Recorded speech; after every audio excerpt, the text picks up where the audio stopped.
What's up, everybody? Welcome to the Father-Son Fantasy Football Podcast. My name is Paul. My name is Justin, and today we have our annual/weekly, more like weekly, waiver wire episode today. We're going to be going over a few MVP candidates today. We have a special guest, Brett Mills, coming on the show today. It's a really weird week 10, Dad.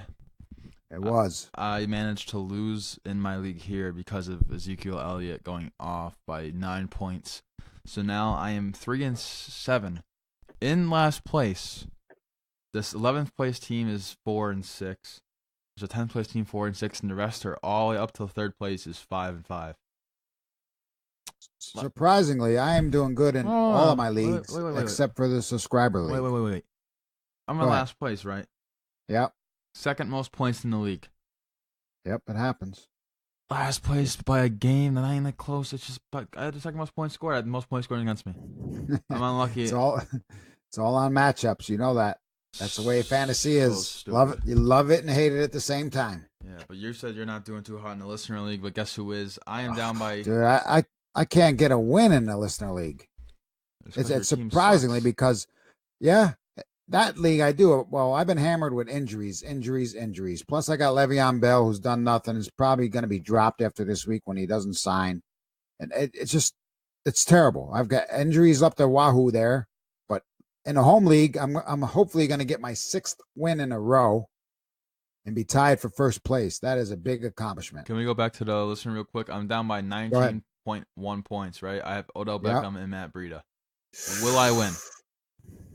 Yes, you should. We'll I say should because you never know. We are recording this 6:30, 2 hours before game time, and I'm hoping for the best. All right, well, in the home league, you are 6 in a row. I am now 2 in a row. I'm in 9th place after this week. I did the math. Not longer last place. I am one spot out of the playoffs, and it's looking good. My team has that Big Ben AB stack. It's going to carry me through with the easy schedule in the playoffs. Well, you made that ridiculous trade that the other guy must have been on something because I don't know how he accepted that trade that you did. Which one? Last week you got like 128 points from just 3 players. That was Ben Roethlisberger, Antonio Brown, and McCaffrey. Yeah, what do you mean? Yeah, after 3 players, you got like 130 points. I gave up Diggs, Brandon Cooks, and Dalvin Cook for Antonio Brown, John Brown, and Duke Johnson. On paper, I lost that trade, but I needed to win this week. And even if I didn't do that trade, that trade didn't help me win. I would have won regardless because Brandon Cooks also went off. So it kind of sucks that I don't have Dalvin Cook or Diggs anymore. But the Antonio Brown stack with Big Ben should help. But I'm hoping John Brown rebounds in the next game. Yeah, we'll see. In our biggest home league, I defeated the 9-0 team. I'm up by 45 right now, and I still have George Kittle and Matt Breida. So, and I'm sorry, Bart, but the only way you're going to beat me is to get 72 points from Odell, Bart. So you better hope for some long throws, Bart. Bart is 1-9. I know. I can't believe Bart is 1-9. That's crazy. Before we get to today's... What's up? Win in that league, too. Yeah, he's out of it. So he's not trading anyone, unfortunately, because he's smart and not trading that. But right. If you guys did play DFS this week and hopefully you won some money, if not, you can just always next week. That's what a lot of people like to tell themselves. So if you guys want to get an edge up on your DFS opponents, go over to quantedge.com. They have all the tools you need to play like a pro. They have a lineup optimizer, injury tool, wide receiver, cornerback matchups tool, head-to-head tool. You're going to be armed with everything you need to win. You can make up to 150 lineups in seconds, see matchups to exploit, and compare players to help you make the right decision about people you're on the fence about.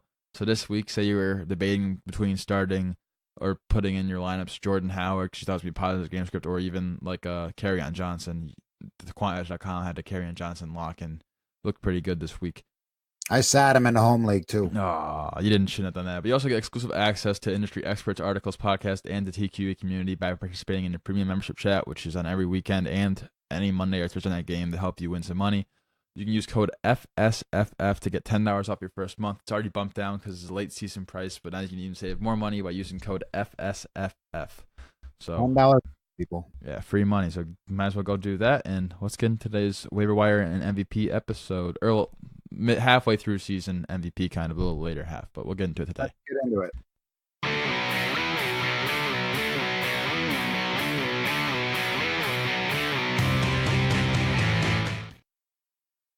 All right, and today, like I said, we are joined by Brett Mills to go over our waiver wire and a little bit after midseason MVP. What's going on, Brett? What's up, Brett? Hey guys, how are you? Doing pretty awesome. good. We're ready to see the Giants lose or win. We don't really care. I want them to lose, but like we're Giants fans in case you didn't know. Yeah, well, I can't give you guys too much slack. My team just lost to Cleveland in a pretty bad showing. So. Oh no. Yeah, he's a Falcons fan, Dad. Oh no. Yeah, that was the upset of the week, I think. I thought Patriots Titans, dude. Patriots Titans was more of an upset. I thought the Titans were coming off a hot week. I don't think that's not a surprise to me. I said on the podcast Thursday, and I said you guys were about like, whoa, what do you mean? I'm like, yeah, watch out for the Titans. Their defense is good. And then boom, called it. But we're going over midseason MVPs today. So, Dad, you said you have a surprise for me, and you ruined it with your camera angle. I see it right now. But who is your midseason MVP? So, and I said this a couple weeks ago, and I'll say it again. But this guy I got on right here, he's having a great year. Oh no! So far, it's an old jersey, dude. Oh no! Hang on, he's having an okay year, but he's not MVP candidate. This guy here. Don't show us the belly. Don't show us the belly. The listeners can. Oh no! There he is, Drew Brees. He's got all right. In case you guys can't really see it, but what I just witnessed was something I don't want to witness ever again, really. But it was like it's like a really weird camera angle. My dad had a Philip Rivers jersey on, and then said this guy's been pretty good, and just takes it off. I was scared to see some gut action. We didn't see any, and then he takes the Drew Brees jersey on. So Drew Brees, I agree with you. Drew Brees, after 10 weeks, has 2,601 yards, 21 touchdowns, 1 interception. He's got a 123.8 quarterback rating. Now, why I say he's going to win the MVP, the Saints are 8-1, and Brees obviously makes them go. His touchdown to interception ratio exceeds even what Rodgers has done. Brees turns 40 in January, and he's never won the award. He's got a completion rating of 0.76%, a current winning streak of 8 in a row, and they took down the Rams. Now, why he won't win the MVP, there's just one guy standing in his way, Patrick Mahomes. But I'm rooting for Drew Brees. I mean, Mahomes has 7 interceptions. That could be his downfall, because people are going to vote on it, so it's not really on how you do. But Mahomes is having a great year, but my guy's Drew Brees. Wait, not like MVP for the season. Who's your fantasy football, like, helping your own teams out the Drew most? Brees. I got Drew Brees. Drew Brees. You do have Drew Brees a lot of places. All right. So, Brett, who is your fantasy MVP so far this season? Yeah, so this one actually was pretty spot on for me. So I've got George Kittle, and I was actually going back and looking through some things, and so I'm sure that this happened in a few leagues. So Kittle actually was not drafted in my main league. I think his ADP was probably around like the 11th round or something like that. He's currently scoring 14.2 right now per game in PPR.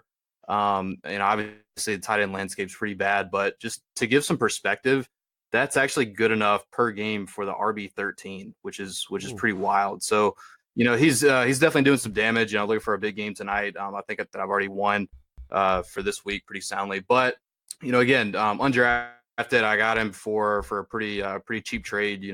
After week 3, I think he's scoring a lot. He's scoring on long balls. He's got no fewer than 4 receptions for 30 yards, except for in week 2.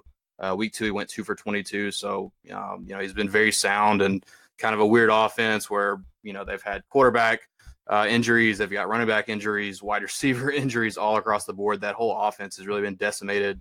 Playing from behind helps them, but that guy has stayed solid week to week, especially as I mentioned in a really, really bad tight end, landscape right now. Yeah, George Kittle is. That's another good candidate right there. Yes, I traded away Gronk and 2 others for a package that included Kittle, and now it's fair to say that Kittle is better than Gronk. He's elite tight end here, I think, now with Ertz and Kels for every week relying on. And like you said, the RB13 stats, that's just crazy. So this guy's a stud, and I traded him away after week 2 to a tight end owner who had Delaney Walker, but I had Jack Doyle still. But Jack Doyle, of course, was injured for like 8 weeks, but now he's back. My fantasy MVP, though, it's a guy that if you could take in the middle to the later rounds, and that's going to be Tyler Lockett. Tyler Lockett hasn't really put up that many stats on the reception side, only catching 33 balls, but he's had 7 touchdowns this year, and touchdowns, they're unpredictable, but this guy's been getting it done.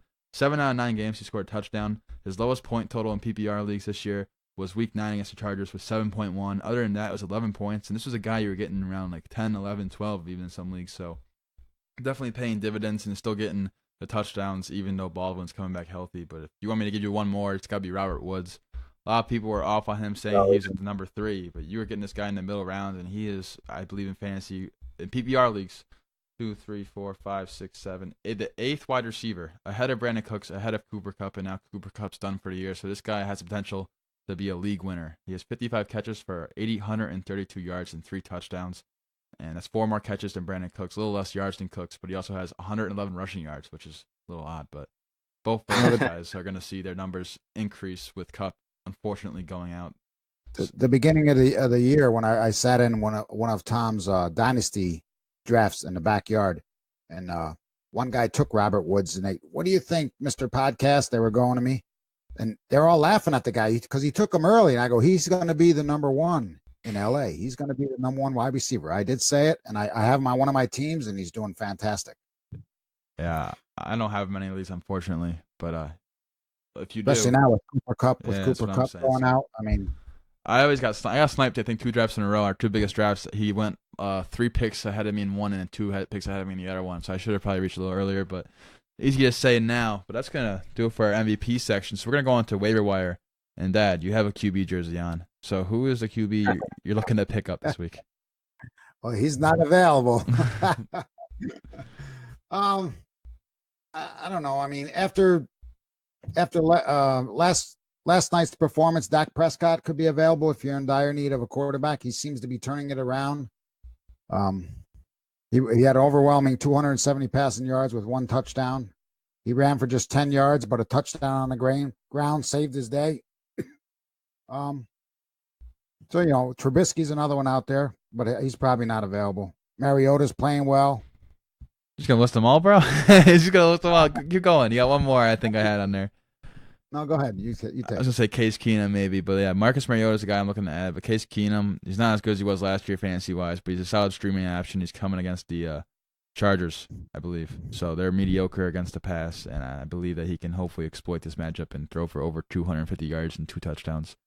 Cortland Sutton, I hope, rebounds and hopefully looks his way more. Is there any quarterbacks that my dad didn't mention you like, Brett? Yeah, so Dak was actually top of my list there, and so I did actually look this up. He's only owned in like 30% of leagues right now. So obviously they've gotten Cooper involved. He's clear cut number 1. I actually wrote him up a few weeks ago as well. So offense is looking up there. I mean, other than that, actually surprisingly, Baker is only actually owned in 40% of leagues right now. So I mean, obviously they're coming up on a bye week, but if you can afford to stash one right now, they've got a very, very very solid schedule going through the playoff or through the fantasy playoff run. So that could be one. Mariota, he threw for 228 and 2 this week against the Pats. They're playing at the Colts this week. They're in the bottom half of DSTs against quarterback. So that'll be my other 2, Baker and Marcus Mariota. Gotcha. Yeah, I like them all. The bye weeks are starting to dwindle down to not 6 teams or 8 teams on a bye week. So hopefully your starting quarterback's back if you're in a 10-team league or 12-team league. But those are the guys you want to get if you are dealing with a bye week, which you very well could be. So on the running backs, Dad, there's a couple of them. Nick Chubb, he's probably not available, and I'm glad we have him in Dynasty League, and I'm sorry for that run he had. What a great game he had yesterday. But the longest run in Browns history right there. Yeah, and he did that against the Falcons too. We definitely felt the sting down here from that. Yeah, I feel for you. It's definitely not good, especially when it's still like the meme team in the Browns. But they're definitely on the up and coming. But the running back I'm looking to add this week, Dad, is going to be Rashad Penny. It's probably a little obvious one, but he looked very good on Sunday, and I thought he looked better than Mike Davis and Chris Carson. The thing is, they're not giving him a lot of touches, and it's going to be hard to determine if Pete Carroll's going to give him touches. But if Carson misses more time, I expect Penny to get more carries in the following week. This is the breakout we've been waiting for him too. So, like you say, Carson's coming back. We'll see what happens there. But it's good to see him finally get in the end zone, score his first NFL touchdown, and he had a great day. Yeah, I did see earlier, I think on the drive home today, did see that Carson is expected to play Thursday night, but like you said, it's kind of a guessing game. We've seen that up and down. Before Chris Carson was actually a little bit banged up. We actually saw that all 3 of them kind of sliding up and sliding down. yeah, so we'll see. It'll be interesting. Hopefully he does get the touches though. Yeah, that's what I'm hoping for too, because I think he's the quickest one. I don't have the metrics on it for sure, but he looked the quickest out of the burst. And who's the running back you're looking to add this week, Brett? Go to you first. Yeah, so Rashad, obviously, he was up there. I mean, Theo Riddick is kind of interesting. I mean, so he actually didn't rush at all this week. But Marvin Jones is day to day now. Theo went 6 for 60 through the air, so it's kind of interesting. They don't really have a favorable schedule going forward. But I mean, obviously things could shake up there. I think that Kerryon actually surprised with the work that he did get. Without seeing Theo out there, so. Didn't really cut into Kerryon's pass game as much. So, that again is kind of a guessing game. Beyond that, I think Justin, you actually mentioned this last week. Devonta Freeman, speculative ad, coming back for playoffs, and Malcolm Brown too. Obviously these guys, they're gonna need to be stashed. If Gurley ends up being benched week 16 or 17, if you unfortunately have a fantasy championship game in week 17. That could work out for you. So obviously some deeper guys there, but I like Theo Riddick a little bit. If you're in some dire need there. Yeah, that's definitely an interesting one, and it's a weird game from the Lions, just per usual. I think we're saying weird game, but maybe this is the Lions of new without, with I guess Patricia. But hopefully they get their passing game back up and going, and I think it's going to benefit Theo Riddick. Kerryon Johnson will probably benefit more, and Galladay and Jones. And Jones appears to be healthy, by the way. No tear, it's just a bone-on-bone bruise day to day. So, yeah. Dad, who is your running back you're looking to add this week? Moving forward, only because I think he's going to see more carries moving forward, would be Josh Adams from Philly. He had 7 carries for 47 yards. So right now he's only carried, I think, 27 times this year, and he's averaging 5.7 yards per carry. So I think he's going to get more carries moving forward, and he'd be a guy I'm looking to pick up this week. Yeah, I like that. I'll give it one more. I think Derrick Henry was possibly dropped in a couple of leagues, and it's not pretty, never is. But he's the past 2 weeks he has 3 touchdowns. So yeah, I wanted to say Derrick Henry. I really did. It was tough not to. It's just man, you just never really know what you're gonna get, And it's I think one of his touchdowns this week came from like the 1 yard line or something. So obviously he's gonna get some work like that. I want to, and that definitely could pay off. So that's another interesting one. It's just kind of it's definitely risky. Yeah, it's basically not guaranteed. You're betting on a touchdown. That's what you need from him. But I think at this point in the season, that's what you're kind of looking for on the waiver wire. You're not looking for much. So this is a guy who is probably just as good as a bet as any of these other guys to get a touchdown. Oh yeah, absolutely. So there's that. Another guy to be looking at too, probably, and I can't believe he's still outperforming Drake, is Frank Gore. I mean, they got a bye this week, so you might pick him up this week cheap, but I think he's owned in less than 40% of leagues still. Wow. Yep. He's down there. He's averaging, I think, 9.5 points per game right now, or fantasy points per game. Obviously, the last 2 or 3 weeks. So, I mean, he's definitely putting points up for you. I don't understand. I don't get it. This guy is almost as old as your dad, and he's still putting up 500+ yards every single year. It doesn't make sense to me, but hey. I think I'm a lot older than him. It's close. No, I don't. You're right, but it's like for a running back his age, it just doesn't make sense. He's definitely an outlier. So props to Frank Gore. Is there any more running backs any of you want to add? I'd say Doug Martin if he's available. He looks to be getting volume, but it's not pretty. Again, same thing with Derrick Henry. The only, I guess, sexy pick on this waiver wire would probably be Rashad Penny. Burkhead's coming back, I think. That's interesting. I don't know. A lot of people might have dropped him, but I don't know. Yeah, I think Nyheim Hines is a cheap option. He scored 5.5 or fewer points in 3 of his past 4 games. But if you're in a deep league and you're struggling and just hoping for something, it's possible he catches a touchdown next week or something like that. So, how about you, Brad? Anyone else jump out at you? No, I mean, Doug Martin, Jalen Richard, I mean, they're probably both already up there. Like you said, Nyheim Hines, I think that the game script has definitely held up against Marlon Mack. So I mean, if you anticipate a game where the points scored are going to be high against Indy, it could be there. But I mean, like you said, at this point, you're kind of looking for a guy to score you a touchdown. So I mean, a lot of risk, but there's a few guys out there that given the situation, the game script, things like that, they could pay off. So we'll see. Hines, Gore, like you said, Burkhead, he might be able to do something as well. Now, what's your guys' thoughts on Ty Montgomery? He's now had 2 weeks to get up to speed in Baltimore, and over the careers, it looks like he's been doing better in Buck Allen. So maybe a speculative ad. Yeah. Yeah. If you have a deep bench, I think it's possibly. Yeah. Yeah, that was a tough backfield to predict before he showed up. And it's scary, as a CMC owner. It's just a little bit scary there. Yeah. So wide receivers now. These are the guys who, it's again kind of touchdown dependent, but I think since Cooper Kupp is out, Josh Reynolds becomes a priority ad in a way. He's played 120 of 139 spots when Cooper Kupp missed the Rams week 7 and week 8 games, and he caught 4 of 6 targets for 61 yards and 2 scores. So I'm hoping for a touchdown dependent kind of guy using the red zone same way Kupp was, and as we talked about earlier, Woods and Cooks going up in usage. But I think Reynolds is going to have a role because Sean McVay likes to do set plays to open up guys and doesn't really care who it's going to. Other than Gore. Who's your guy, Dad? I'm going to give a guy who's probably owned less than 5%. And it is Matt Barkley for real. 15 for 232 yards and a couple touchdowns. So Zay Jones was a big part of that. He had 8 catches for 93 yards and a touchdown. So he'd be the guy I'd be looking to pick up this week. Yeah, he definitely exploded this week. The Bills look really good this. Where'd that come from? The Jets, dude. Yeah, I know, but still, where did it come from? They haven't scored a touch. Well, Peterman ran in it last week, but they haven't scored a touchdown in so long. And I mean, I know it was against the Jets, but they still look good. McCoy looked good too, but yeah. I was just gonna say McCoy looked very good. I'm gonna go with DJ Moore. I mean, he's available. He's only owned in 34 or less than 35% of leagues right now. He went 4 for 20 this past week. They get a very beatable Lions secondary.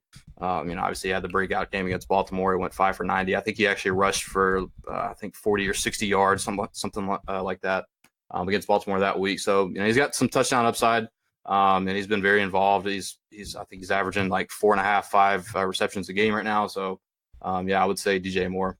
Yeah, I like DJ Moore as a pick. I think Chris Godwin's a little interesting. I wish he keeps getting more usage, but when it's not like consistent. But if he does get the usage, which you can't really predict, he eats. So I don't understand why they wouldn't want to make him like the second option or even third option in the offense. But he's like the 4th or 5th, which makes no sense. He's a top 30 wide receiver this year, but he's stuck in a crowd. So I think he's more of those flex plays with upside. And if it's in like a neutral or negative game script, he'll benefit. So I like to look for him. Dad, do you have any more? We got some more wide receivers to go through, I think. So, Anthony Miller, maybe. I mean, the Bears look really good. Trubisky looks so good this week again. And, I mean, he threw the ball to a lot of people. So, will he do that every week? I don't know. What do you have, 122 yards and a touchdown on 5 catches? So, he's a guy you can look at owning. Yeah. What about you, Brett? Excuse me. Maybe Cortland Sutton as well. I mean, I was actually just checking. He got dropped in like 10% of leagues. Obviously they were on bye this past week, but I mean their upcoming matchups are great. I'm going to list off the ranking against the DST ranking against fantasy receivers throughout week 16, 26th, 29th, 20th, 23rd, and 21st. So, I know that you mentioned Case Keenum earlier. They've got, very, very juicy matchups going forward. Give him a little bit more time on the bye week, kind of step up into that number 2 role. He's big, he's physical. Cortland Sutton, if he was dropped last week, I would definitely say to definitely pick him up. Yeah, 1,000%. Like this guy has the potential to be a top 24 wide receiver rest of the year. Oh yeah. I mean, the fact that he was dropped, I get it. People are, they're kind of fighting for playoff spots right now, things like that. I definitely get that. But if he was dropped, pick him up right now. Please do me a favor, pick him up because he's not available in my leagues. But there's that. Brandon Marshall signed with the Saints today. I think he's worth the speculative ad. He's not gonna have as much hype as Des Bryant, but I think he would argue done the same as Des Bryant, just given their ages are kind of similar and same kind of play style in a way, both being red zone threats. So I think why not take a shot on him if you have room on your bench? If not, don't worry about it. Hopefully, if something happens to your team with injuries or something like that, or someone not performing, you could plug him in during the playoffs, and he'll get you at least a touchdown in that game. So, yep. So, anyone else, Dad? No, I mean, You like Brandon LaFell at all? John Ross? Maybe. I like Maurice Harris, somebody from Washington. Okay. Yeah. He didn't do as good as I thought he was going to do. But I said that last week. No, he didn't do as good. Even Josh Doxson had the game this week for Washington, so he might. I don't think he's owned by a lot of people either, so he might be a guy to pick up. I like that. Yeah, I think Harris had 10.2 points in PPR leagues this week. Not what we hoped for. But yeah, Brandon LaFell. They've got a pretty good playoff schedule as well. Of course, I keep alluding to playoff schedules right now, and I think that's a big thing right now when you're looking at picking up people 100%. from waivers at this point in the season. Obviously look at who they're playing in the playoffs. So they've got a pretty good playoff schedule. I think he was second and third in team targets over the last 3 games. Went 4 for 47 this past week. So, he's definitely got touchdown upside. In an offense that's looking to probably be playing from behind, almost certainly every single week. So yeah. I like that. I'm going to add one more. Willie Snead's available in some leagues, and the Ravens have the easiest playoff schedule for wide receivers among all teams. And second place is the Steelers. Unfortunately, Juju Smith-Schuster or Antonio Brown's not available on waivers, but definitely Willie Snead's a nice little speculative ad who can put up some decent points. He has a nice little target floor he's been getting, so I don't mind him. And it's like a little low volume play. He's a little high volume play for a cheap cost. Same with Danny Amendola. Both on a bye this week, so maybe they get dropped for people who need to win now. Yeah, Amendola could be good for sure. Yeah. So now on the tight ends, worst position of the year. We say this every single week because it's just true. Yes, it is. I'm going to give my guy I mentioned after Delaney Walker went down. It's Jonnu Smith. He finally looked good. He crossed the pay there, I think, twice, 2 games in a row now. And 2 touchdowns to 5 receptions for 78 yards after the week 8 bye. He's not seeing a lot of targets, but I don't know. It's basically what you're looking for at the tight end position this week is just touchdowns. And this looks to be a guy who's going against the Colts this week, who are very vulnerable in spots to tight ends. They gave up 14.3 points to the tight ends to the Jaguars this week, and then 17.4 to Jared Cook the week before, and even 13.6 to Chris Herndon back in week 6. So they're vulnerable tight ends. I think they can help you get a win this week if you are needing a win for the playoffs. Yep. And what about you, Brett? Who are you looking for? So Johnny was up there obviously for me. Jordan Thomas, I think that he's very risky, but he does have 3 scores in his last 2 games. If you look at his snap count, they've increased. They've not quite doubled. He's gone up substantially. From first half of the season to this back end of the season. I think Kiki's probably going to come back and either this weekend, maybe next week. So that could hurt him a little bit. And like I said, it's pretty risky because he's not getting a lot of targets, but 3 scores last 2 games. As we've all said, tight end landscape is just absolutely horrible. So he's going to be high risk, high reward. If it pays off, that's going to be great. And that would be really interesting to actually look at his tight end rank over the last 4 weeks. If he ends up having a decent game against this week, people are going to look at that and say he's been the tight end 5 or 6 over the past 4 weeks, and no one's even going to know what team that he plays for. So yeah, I hear you there. Dad, who's tight end you're looking at? I'm gonna go with Jeff Hoyerman. I hope I said that right. From Denver. Maybe. I don't know. I always mess it up. Hoyerman, something like that. Yeah. Yeah. I mean, they were off this week. He's owned in less than 5% of leagues, I think. But the week before he was off, he had 10 catches for 83 yards. And with Demaryius Thomas gone, I think here's a guy who might get more targets than expected. So he'd be a guy to pick up. Yeah, that's a decent one. Anyone else, Brett, you have, or tight end position? I think basically one done, I think. Yeah. I mean, that's about it for me. I'll say CJ Uzomah. Maybe he has the best rest tight end schedule. If he's still out there for sure. And then Jack Doyle. I mean, kind of the same thing. He's been hurt. Things like that. He got dropped. Obviously pick him up. But he's probably not going to be out there. Yeah, him, CJ Uzomah, definitely. Yeah, and I prefer Vance McDonald to Jesse James, but either or, you can maybe hope for a touchdown from Jesse James, but I do prefer Vance McDonald over there. So, yeah, that's going to do it for our waiver wire episode and midseason MVP. Thank you to Brett for coming on. And Brett, what's your Twitter and what are you doing in the fantasy community so people can find you and follow you there? Yeah, certainly. So I'm on Twitter at FF_VAH. A Mills. I do a risers and fallers column weekly for the Fantasy Authority. So definitely check that out. Give me a follow. Send over some questions my way. Yeah, let's definitely connect. Yeah. Thank you guys again for having me on today. Yeah, thanks for coming on, wanting to come on. We're going to have your Twitter link in the description below, so please go check that out. Follow him on there, and we'll look to have you back on the show in this coming off season, Brett. Yeah, certainly. Looking forward to it. All right, thank you. All right, thank you.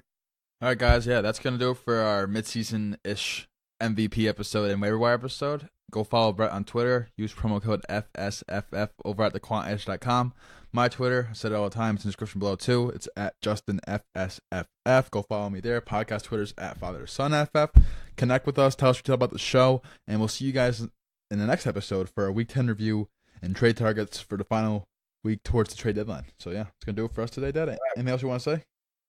Oh, thanks for Brett for coming on. Thank you, Brett. All right, we'll see you next time.